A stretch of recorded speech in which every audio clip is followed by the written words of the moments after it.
Ever see the word having in a query and think, wait, how is that different from where? Welcome to another Tech Help video brought to you by AccessLearningZone.com. I'm your instructor, Richard Rost. Today we're going to talk about what the having keyword actually does in Microsoft Access SQL and how it's different from where. And if you've ever been confused about why your totals query isn't filtering the way you expect, well, I'm going to show you what's going on and how to fix it. Today's question comes from Clara in Baltimore, Maryland, one of my platinum members. She says, how do I tell the difference between where and having in Access? I'm trying to build a query for work, and I can filter my data fine at first, but once I group things together, I get stuck, and I'm not sure when to use one or the other. They both seem to do the same thing, and it's confusing me. Okay, Clara, you're not alone. When I was learning SQL way back in the 90s, having kind of confused me too. So let's talk about it. But first, some prerequisites. Now, this is an expert level class, so that to me means intermediate. It's between beginner and developer, so we don't need any VBA for today's class, but you should know some basic SQL. If you're new to SQL, go watch this video. It teaches you the basics of using the SQL language inside of Access. One thing that a lot of people get confused is that there's the SQL language, and then there's programs like SQL Server, which is a whole different thing. This is just the SQL language inside of Access. So go watch this, it'll explain it more. And you should know what aggregate queries are, also called group queries, also called totals queries. They got a lot of different names. Go watch this, it'll explain those in more detail too. These are free videos, they're on my YouTube channel, they're on my website. Go watch those and then come on back. All right, so here's a sample select statement that's got both a where and a having clause in it. And we're going to get to this one in detail a little bit later in the video. But this shows an example of how you can have both a where clause and a having clause in your aggregate query. All right, what do the two different things mean? Well, they both look very similar and they both filter data, but they do two very different jobs. Where filters individual records before grouping. I don't know how that snuck past quality control, right? Where filters individual records before grouping, and having filters grouped results after grouping. Okay? Another way to think of it is where filters rows or records, and having filters groups. So it's all about when the filtering takes place. All right, let's see some examples. And I'm going to start out simple, and then we're going to get to that complicated one at the end, and hopefully somewhere along the line the light bulb will turn on. And that's how it happened to me. I just saw one example once, and I just got it. Now, I'm going to use SQL. I'm going to actually write out SQL because I think some things are easier to understand when you can read the SQL. I think this actually gets more complicated when you look at it in the Access Visual Query Designer, right? The QBE grid, whatever they call it. And you'll see what I mean in a few minutes. All right, now we're going to use my Tech Help free template. I got my basic customer table. I got fields like customer ID, first name, last name, state, family size, and a few others. Okay, so for this example, we're going to focus mainly on state and family size. Now let's start with a simple where condition. Suppose I want to see all the customers with a family size is greater than 3. Okay, pretty straightforward. There it is. I'm going to copy and paste this. All right, this is just PowerPoint, so we're just going to copy this. I'm going to switch over to Access. All right, here's my Tech Help free template. You can grab a free copy of this off my website if you want to. I'm just going to go to Create and then Query Design. And we're going to switch over to SQL View. Right-click, SQL View, and we're just going to paste that command right in there. Same thing. All right, and we're going to run it, and there we go. There's all the customers with a family size greater than 3. Pretty straightforward, very simple, and we're going to take a look at each one in the query grid too. All right, and this one looks pretty straightforward. We could turn you off. There's the fields I selected, got some sorting in there, and there's family size greater than 3. This one's easy. Okay? All right, let's take a look at the next one.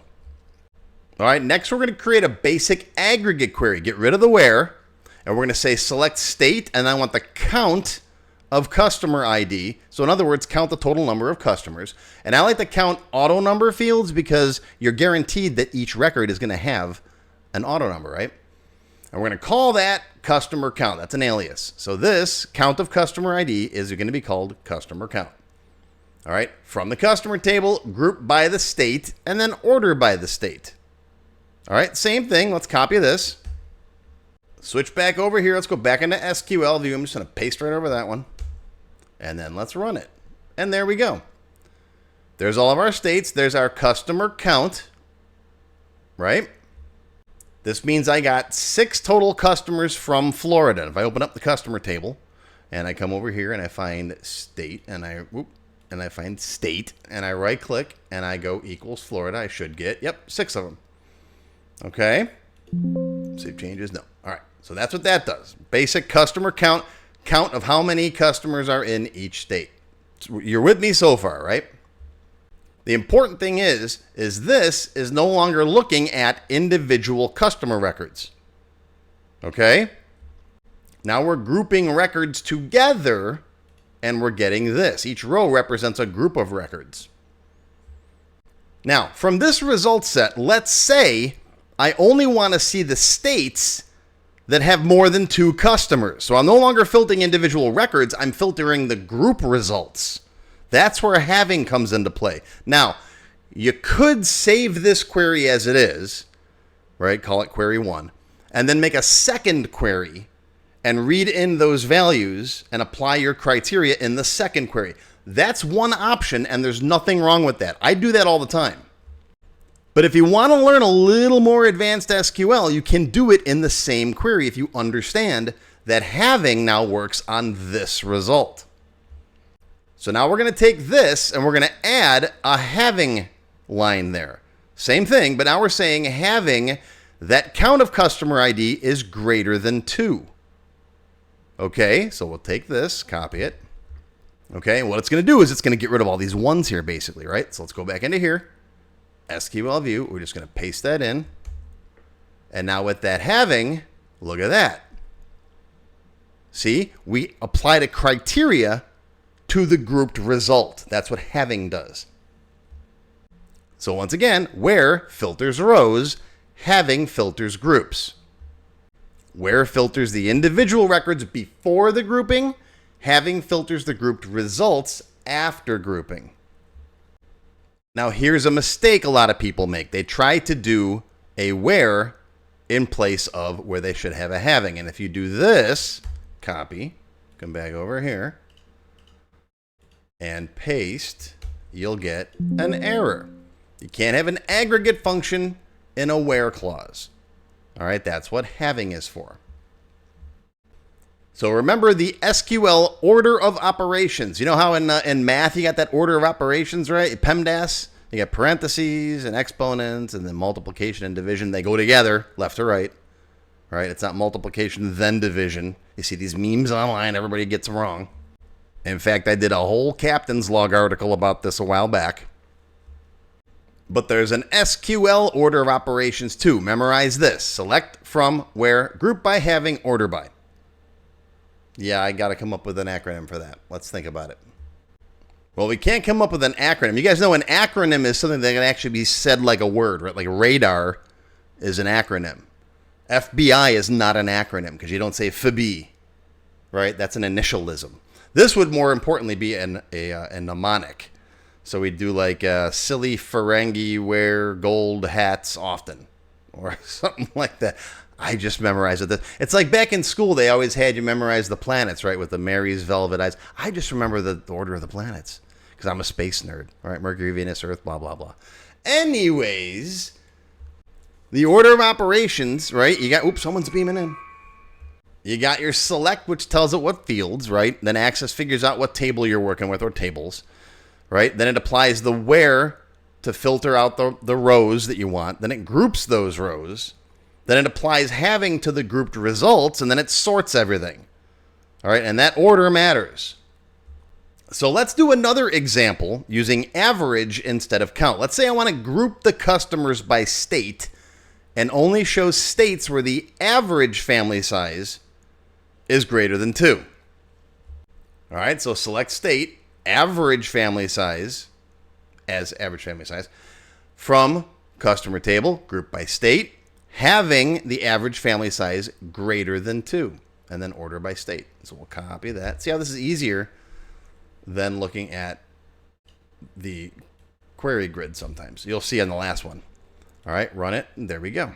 The average family size is greater than 2. What people from New York are doing with a quarter kid, I don't know.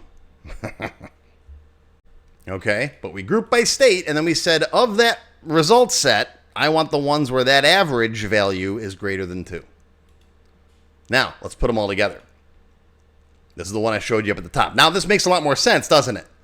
We're going to select state, the count of customer IDs, so the count of the customers from that state, the average family size from customer T, where the family size is greater than 2. So before we do any grouping, we're getting rid of any customers that have a family size of 1 or 2 or 0. So those people are just gone before we do any grouping. Okay, then we group by state. Then we calculate the average family size and only show the ones where that family size is greater than 3. Then we order by the family size descending, and then if those are equal, we order by state. All right, copy that. Switch over to here. SQL view, and we'll paste it in, and there we go. And there's our results. So we're finding the customers whose family size is greater than 2, right? Family size is greater than 2. And then from those customers, group by state, and then only show the states where the average family size is still greater than 3. Okay, here's our fields. There's our table. Filter the raw customer records. So we're only working with customers whose family size is greater than 2. Now group what's left by state. Now filter the grouped results so we only see states where the average family size in that grouped set is greater than 3. And then do your sorting. And this prevents you from having to make 2, maybe 3 other queries. You can just do it all in one. Right? Query 1 could filter the family size. Query 2 could then group by state. And then query 3 would filter the grouped results again. And when I was first learning SQL, and in fact, in some of my beginner and the lower level expert classes, that is how I teach it, because it's easier to teach beginners to make multiple queries. This having stuff can be difficult for beginners to wrap their heads around sometimes. So I don't even cover this until, let's find out. Yeah, I make a brief discussion of it in Access Expert 18, so you've already had a bunch of classes by that point. And then we cover it seriously in my SQL seminar, part 2. And if you want to learn more SQL, I got tons of SQL on my website. I got my new SQL for Access users course. This is actually SQL Server, right? I've got my SQL seminars that teach you all the different basics of working with SQL inside of Microsoft Access. Here's putting your Access database online with SQL Server. I got lots of SQL stuff on my website, so check it out. And a really cool logo. So the big takeaway here again, where filters your records before grouping, having filters your results after grouping. Remember those 2 things, and you'll use each one in the right place. Now, post a comment down below. Let me know how you liked today's video, and if you knew the difference between where and having before watching this video, and if this is going to make things easier for you or not. Are you more confused? Are you less confused? Did this help? I want to hear about it. But either way, that's going to be your Tech Help video for today, brought to you by AccessLearningZone.com. I hope you learned something. Live long and prosper, my friends. I'll see you next time. If you enjoyed this video, hit that thumbs up button right now and give me a like. Also, be sure to subscribe to my channel, which is completely free. And make sure you click that bell icon and select all to receive notifications whenever I post a new video. Do you need help with your Microsoft Access project? Whether you need a tutor, a consultant, or a developer to build something for you, check out my Access Developer Network. It's a directory I put together personally of Access experts who can help with your project. Visit my website to learn more. Any links or other resources that I mentioned in the video can be found in the description text below the video. Just click on that Show More link right there. YouTube's pretty good about hiding that, but it's there. Just look for it. Now, if you have not yet tried my free Access Level 1 course, check it out now. It covers all the basics of Microsoft Access, including building forms, queries, reports, tables, all that stuff. It's over 4 hours long. You can find it on my website or my YouTube channel. I'll include a link below you can click on. And did I mention it's completely free? And if you like level 1, level 2 is just $1. That's it. And it's free for members of my YouTube channel at any level. Speaking of memberships, if you're interested in joining my channel, you get all kinds of awesome perks. Silver members get access to all of my extended cut tech help videos, and there's hundreds of them by now. They also get one free beginner class each month, and yes, those are for my full courses.